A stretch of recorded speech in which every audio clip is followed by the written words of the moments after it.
Episode 5 should just be called Holy Shit, because we started reading the outline and just went, holy shit. Doing lots of dragon strafe runs, burning most of the set. We set fire to 22 people, twice. We've been doing many burns, amputees, mutilated bodies. We had 3 motion control rigs going, spider cam. Our King's Landing set is around about 650 extras. We had 3 units going, and now at the end, 4. We've been just slammed since day 1. Big telescopic cranes, up to 9 cameras. It was off the scale, really, in every way. And then we saw the set and what Deb Riley and her team was building, and we just said, wow, this is amazing. King's Landing traditionally has been Dubrovnik. The thing about Dubrovnik is it's a really beautiful city, and they love it, and they don't want us to, burn it down. We've had this area out the back of the office. It's been there for, since we ever started here. It's so close and so easy, and Belfast needs a backlot. Why don't we just call this a backlot and build this set for real? There's no such thing as a set you can just walk onto and shoot when you're planning on destroying it. There was so much thought that went into every single section because it had so many requirements. While we were designing the buildings, we were designing the destruction at the same time. So for every lovely drawing of plans and elevations of the building, we had lovely plans and elevations of the buildings destroyed. It's not just a set that it stands there and people walk in and out. It goes through all these changes. We're going to see the plaza and Main Street all on fire. In order to supply all the flames, each building has its own manifold system that gets broken up into many, many different pipes to each window or doorway or roof. It's all kind of steel and hoses and cryogenic hoses and valves and normal valves and 2-ton gas tanks, 3-ton gas tanks, 5-ton gas trucks. It makes for a heavily propane-filled set. There wasn't a lot of time up our sleeve that we could take weeks to change the set over into a destructed stage. So Tom Martin, our construction manager, came up with a genius idea of building the set in its destroyed stage first and then cladding it so that it was perfect to begin with. No crew member that wasn't there during the build process had any idea that the destroyed version was sitting underneath waiting to be revealed. I took a little video for myself on my phone of the back streets, not even the main drag, the lanes, the offshoots, and the aged doors with tear stains of rust running down them. It absolutely looks like it's been there for hundreds and hundreds of years. So there's loads of details. There's the cornices and pillars and friezes, corbels all over the set.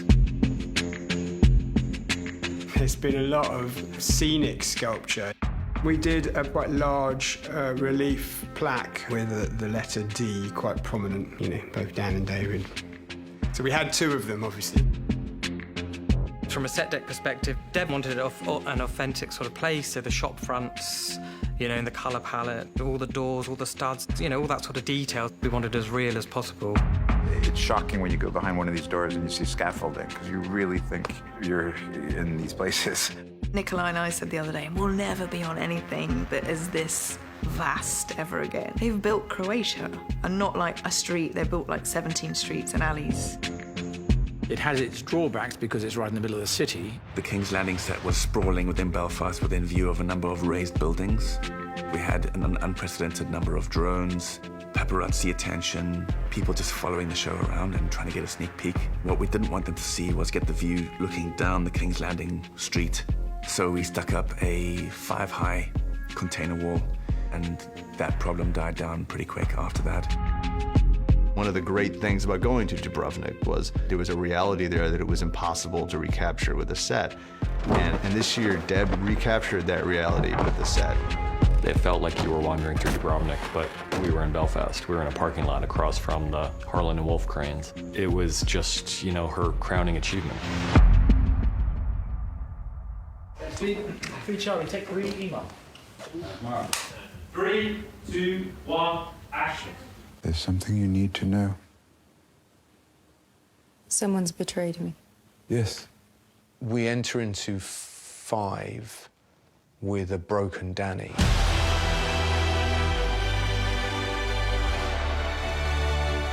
Jon Snow. Varys. He knows the truth about Jon. He does. Because you told him.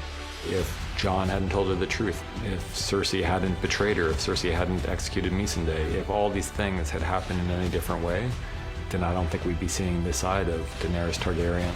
I, Daenerys of House Targaryen, sentence you to die.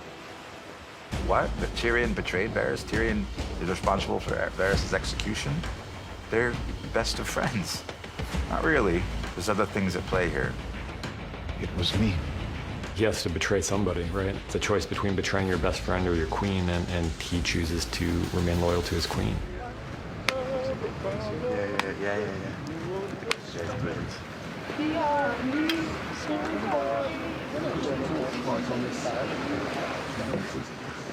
Boom, just chilling with the harmony, mate. That was very nice. That was good. They were the harmonizers. Okay, here we go, guys. Shooting. C marker. Action! It was scripted that he puts his hand up to touch Varys. What Connolly did that I really, really liked is his reaction, which was shock. He did that this one time, and I said to him, why did you do that? He said, well, he's never been touched before. And it was cool, and it was just suddenly like, wow, okay, it made lots of sense. It was like suddenly he was being touched, and this is not a man who's ever been touched. Well, it was one of the first scenes we shot. We got to a certain point, and then it started raining, and it started pouring, and then basically the only time I've ever been on Thrones where we got shut down because it was torrential rain. And then we went back and we reshot the wides of that scene, and then we realized that we owed all the parts from one side where you have the dragon behind you. So basically, it was shot over 7 months, and each time, poor Conleth had to kind of show up again. Varys had to just stand there going, okay, I guess I'm dying again. Dracarys. We thought it was important in the Siege of King's Landing that the good guys not be good guys anymore, and that the lines between good and bad and right and wrong get erased. We mirrored a lot of the Battle of the Bastards shots, but instead of having the Boltons be the invading army, we had the Allied troops. There's a shot that pulls up behind Jon and reveals the Bolton army for the first time in Battle of the Bastards. We do the same thing, but from behind the leader of the mercenary group. What we need to understand as an audience is that these people have come here for blood.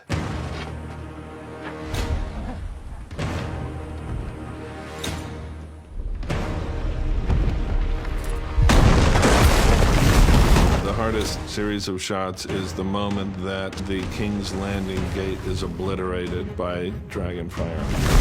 It's covered by 8 cameras, one explosion over all of these camera views. Each camera view is carrying the explosion further. The complexity of breaking not only the gate, but destroying the wall, wiping out the people, getting the fire element, big enough to travel as we needed it to. Then there was this whole series of live action components. Harry Strickland's horse that gets annihilated. 3, 2, 1, action! A Real Gold Company and Digital Gold Company. Jump straight in, mate. Get your arm right up into a shoulder. That's it. Shoulder close down, mate. We trained them the same as we trained the Unsullied, but just changed a few of their drill movements to define them from being Unsullied. Rolling! Stand still! 44 bigger kick 5-8 cover mark. Then there was a half-scale gate build by Sam Conway. The half-scale gate explosion. We've been building out of basically biscuit foam and balsa. We're going to be blasting it out of the way with many air mortars. 3, 2,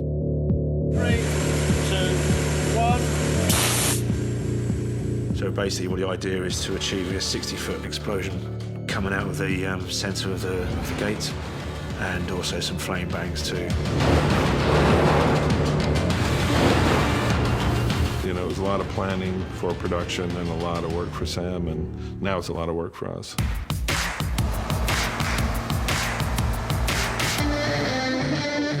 Don't fall on him. Don't drop the fire extinguisher on his head.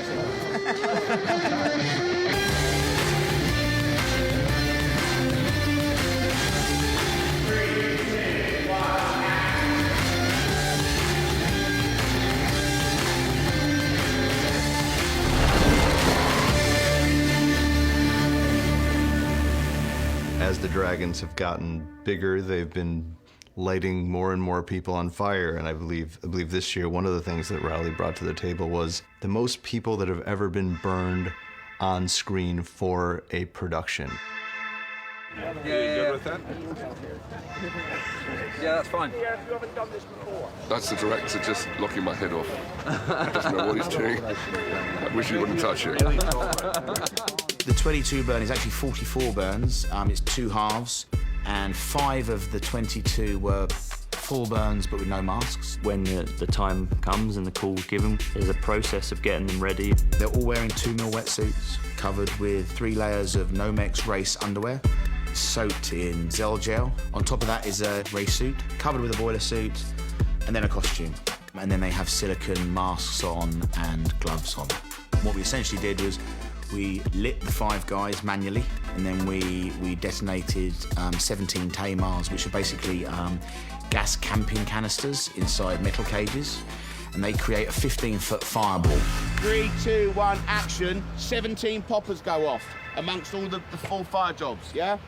Then 3, 2, 1, action. Everybody reacts forward. The full burns go on the A of action. The partials go on shun. These guys go after I've finished saying the word action. Okay, so we get a tiny ripple effect. We'll do a rehearsal. When he first lit me up, my trousers are quite baggy, so they've spritzed me with IPA, so there's some fumes in there. I remember bending over, and they lit me, and it just went. I thought, God, that's hot. I'm hot already, and we're not even started to count down yet. We're rolling, guys. Rolling, rolling. Have a good one, boys. 3, 2, 1, action!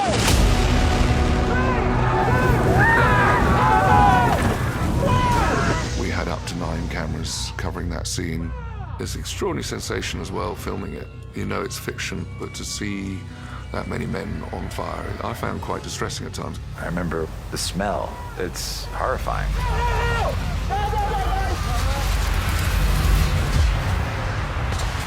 And then we put them all out. So for 22 people, we had 22 other people with fire extinguishers, plus another 6 people with fire extinguishers, backing all of that up. So it's a big deal. 3, 2, 1, fire! We have our initial destruction, which is the dragon comes in, blows shit up, says very clearly, this isn't going to end well for you. In come the Allied forces, and they take out the Lannisters. And the audience go, yeah.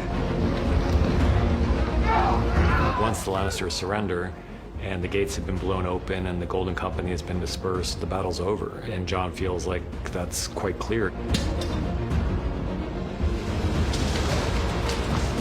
They did it. They did the impossible. This is a bloodless coup. It's out of Cersei's hands. You cut to Cersei, you see her. You cut to Tyrion, realizing this is an opportunity. This is the moment where the bells can ring and we can call all this off. And then you go to Dany. She feels empty. It wasn't what she thought it was. It's not enough. Every single thing that's led her to this point, and there she is, alone. We've all got this part of us, that part that goes, I'm gonna put that chocolate cake down and I'm gonna walk away. We come up against those moral conundrums all the time. I'm not saying chocolate cake is a moral conundrum. Eat as much fucking cake as you want, but those things that you wrestle with in yourself. She knows she has won this war. It's in that moment when she makes the decision to make this personal. It's one of my favorite Emilia performance moments because it took place on the back of like a giant green dragon buck without a real thing anywhere in sight. Emilia's really nice and she cares. She's a whole bunch of things that Dany isn't. So reaching this part of Dany was a tough call for her. Ultimately, she is who she is, and that's a Targaryen. And, you know, she has said repeatedly throughout the show, I will take what is mine with fire and blood. And in this episode, she does it. For the audience, oh, you wanted a battle? Well, here you go.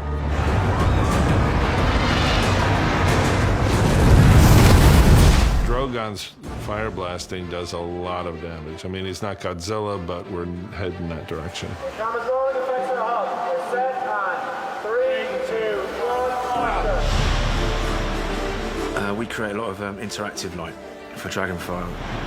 So that can either be a series of large flame bars, or it can be a pyrotechnic charge that will light up. course, then what happens is we go back to the studio and then we do it with the VFX Moco cameras. We had the big flamethrower on the Spider Cam on stage that was shooting, 40 feet of fire.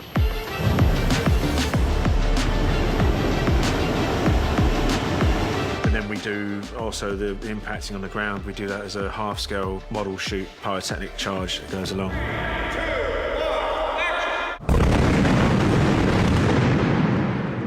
And all these things get tied in together, so you'll see the dragonfire chasing those flames, and then where the dragonfire lands, you'll see all the pyrotechnic charges going off.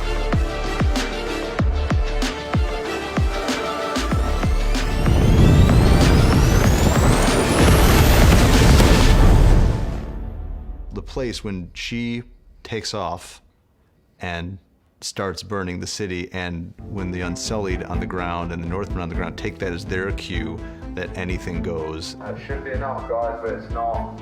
Just up ahead, everyone looking up, you can see the dragon coming down, and it fires on the city. And go Grey Worm. There's a moment when we see Grey Worm taking out his enemies when there's no need to do that.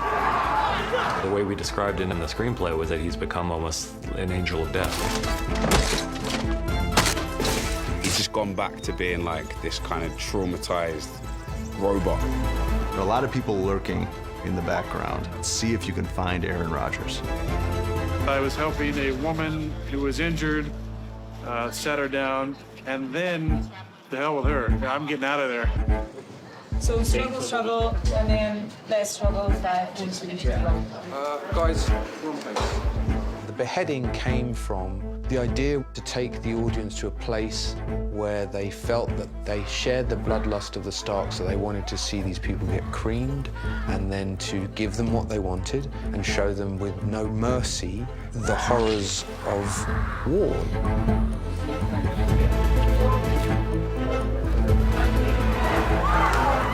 And at that face-off, in that moment, you're with John more than anybody else. Interestingly, when we were editing it, there was a mistake made at the moment that it goes to slow motion. And sound cut, and I was like, oh. And suddenly I was riveted.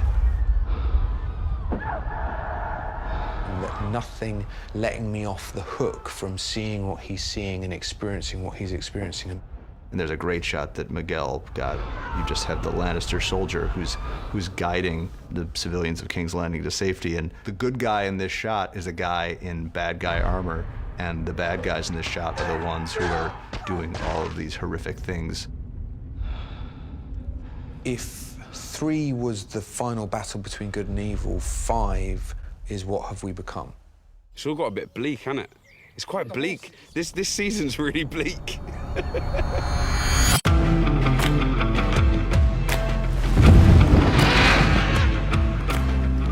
I win, I'll bring your head to Cersei so you can kiss her. One last time.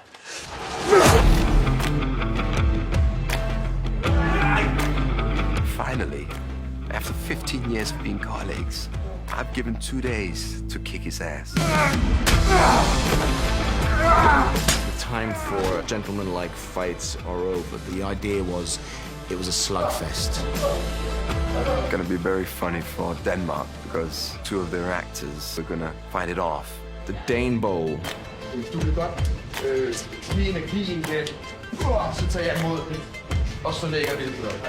a little bit disconcerting when they start talking Danish to each other because I'm not sure whether they're changing a move or conspiring to do something that we don't want them to do.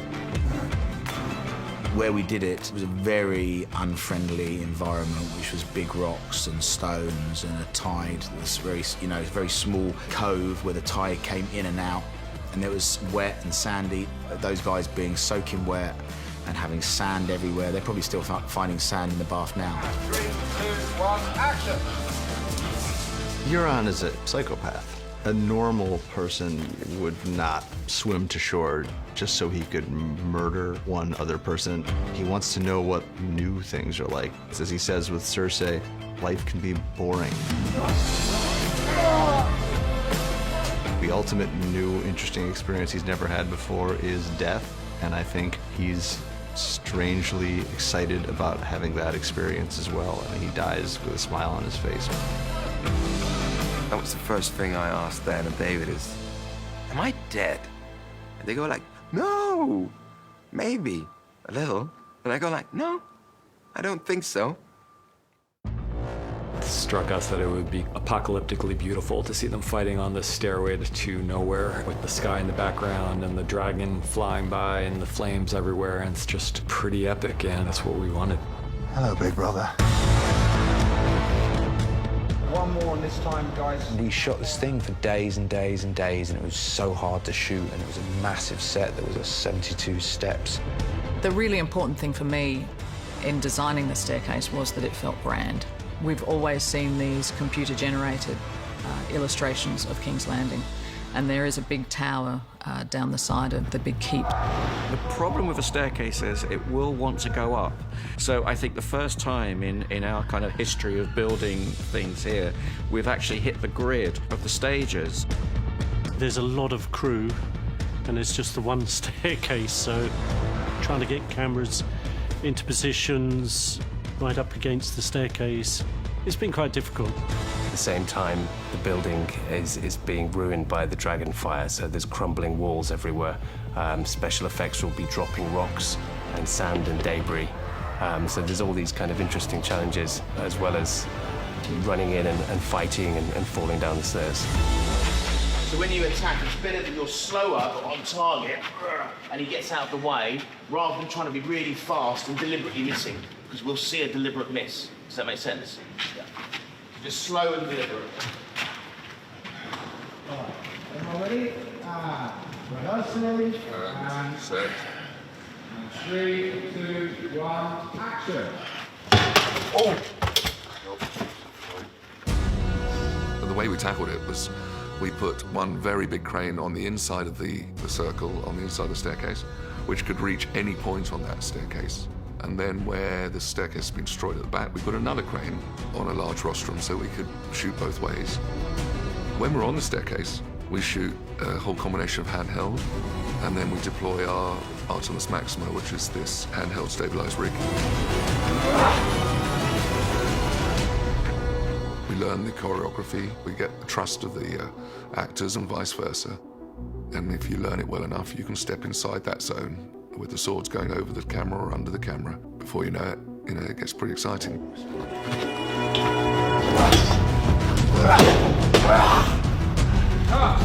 Yeah, that fight was brutal. It's brutal to watch, but it's brutal to shoot as well, because for Hafthor, he's wearing so many prosthetics. Hafthor had to wake up at midnight to get ready for an 8 a.m. call. 7.5 hours of makeup, and then he had to do a 10-hour day. They were hard. They were hard work. When we read the scripts, we realised that there's this big reveal. And another step. Fuck it, just pull it off. So the last time we'd really seen Mountain from the hands of our work was season 4. He was lying on the slab, and he had this whole rotted, kind of ulcerated area on the side of his torso. So that was really the only springboard we had to the design. They kept referring to him as Franken Mountain. And we just came up with this kind of putrid, almost porcelain-looking. It was this Frankensteinian-looking figure. Hafthor won World's Strongest Man this year. We got him really late because of that as well. So we basically used his strength to throw Rory's character around, and he had a really big day where literally he spent the whole day being thrown into walls. This isn't a trained stuntman. This is a guy that smashes stuff up. And 3, 2, 1, and smack him against the wall. Cut. Rory was like, I mean, sometimes we thought he was dying on the stairs in between takes, literally. Everyone okay? For a big man, you're very gentle.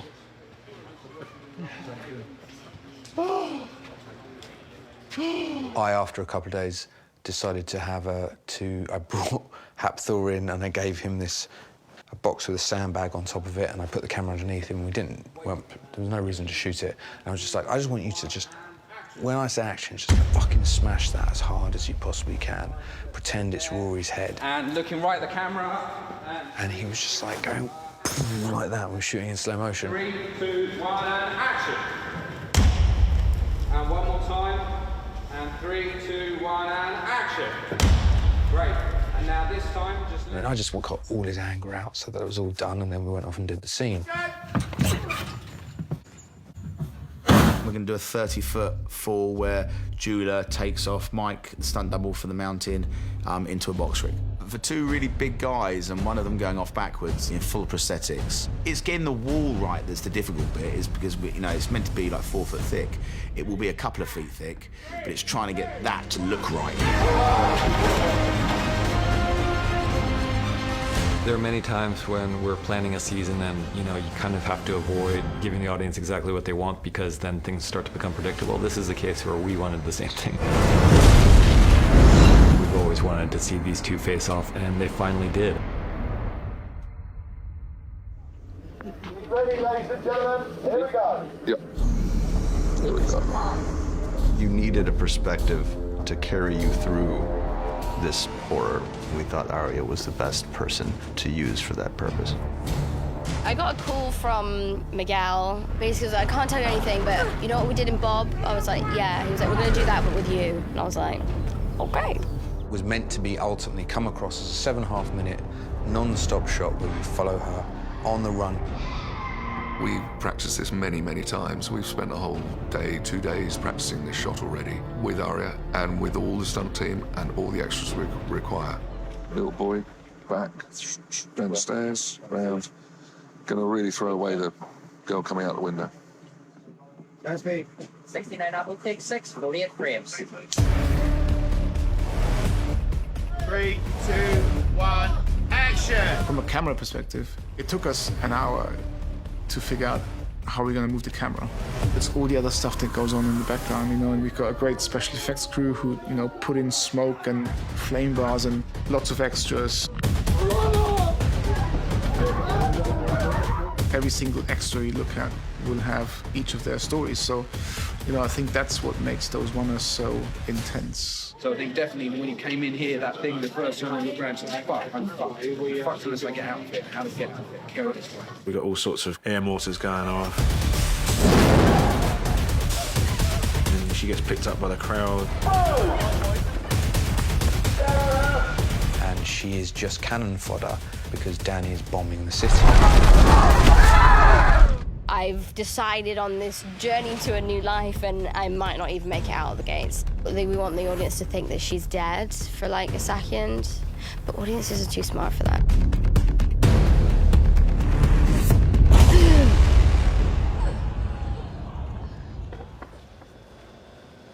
There's an element of luck in these things as well. We need everybody to get a little bit lucky at the same time.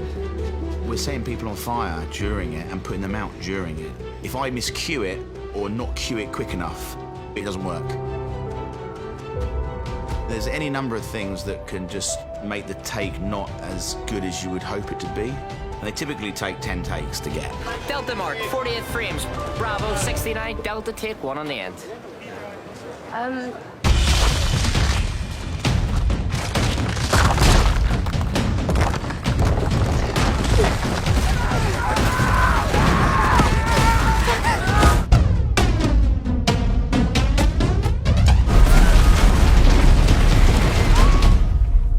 The journey that Aria's taking, heavily inspired by the firebombing of Dresden, because what it needs to look like is the firebombing of King's Landing.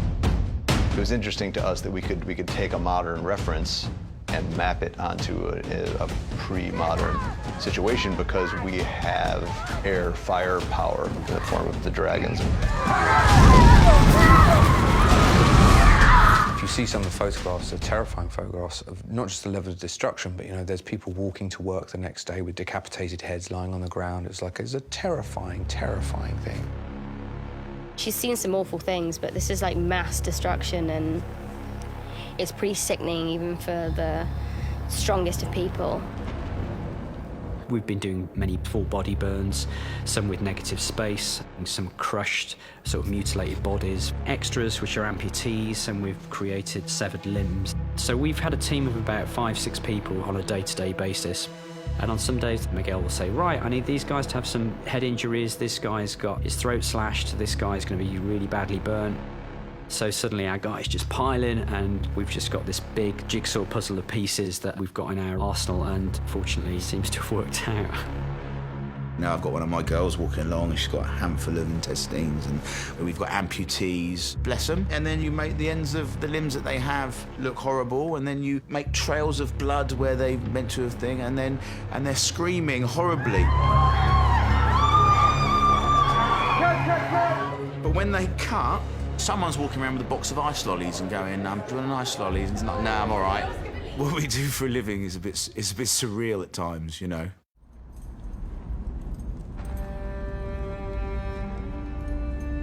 It was originally shot to be this really long oneer, and it was actually a decision that Miguel and his editor Tim Porter made as they were cutting it, that intercutting the Clegane Bowl and Arya's escape was actually much more emotional and effective than having this 12-minute long oneer and then the fight as 2 separate pieces. All she's left with is the sound of burning people and the smell of burning flesh. And she sees a white horse because it's symbolic and beautiful. And then she hops on and gallops off and makes it out of the city.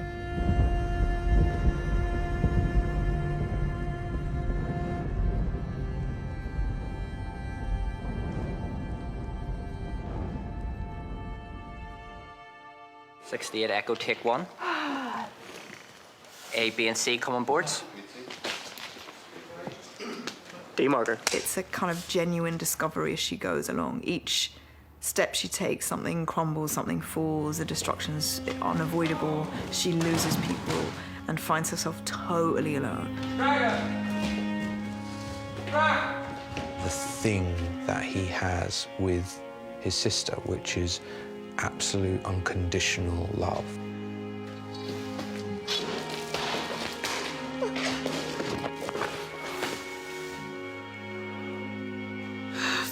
She came back for me.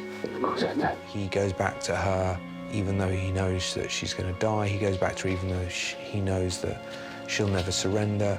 He goes back to her just to be there for her. He almost goes back to her, I would say, to prove that he was never going to leave. The skull room, unfortunately, had to be recreated because in order to destroy the space, we had to build it. And then a lot of bricks were brought in for it. And we had some big architectural pieces made as well. The great thing was I had all of the information about the space. We'd already measured it and drawn it. I had all of the photographs of it. One of the lessons that I learned very quickly was a pile of rubble isn't very interesting unless you have identifiable architectural pieces that can sit in it and an audience can identify with having fallen from that building. The escape route is blocked and there is no way out. And now we're talking seconds and she's panicking. Action. Please don't let me die. Please don't let me die. I don't want to die. Take me, please. Look at me, I don't go away. Please don't let me die, not like this. Look at me. There's a helplessness from both of them and a sense of loss that is the strangest feeling to experience with them because, you know, Cersei is one of the most horrendous characters committed to film, and yet somehow at the end she's just a girl and she's just scared and he's there to comfort her. Just look at me. I don't want to die. Nothing else matters. Just us. Only us.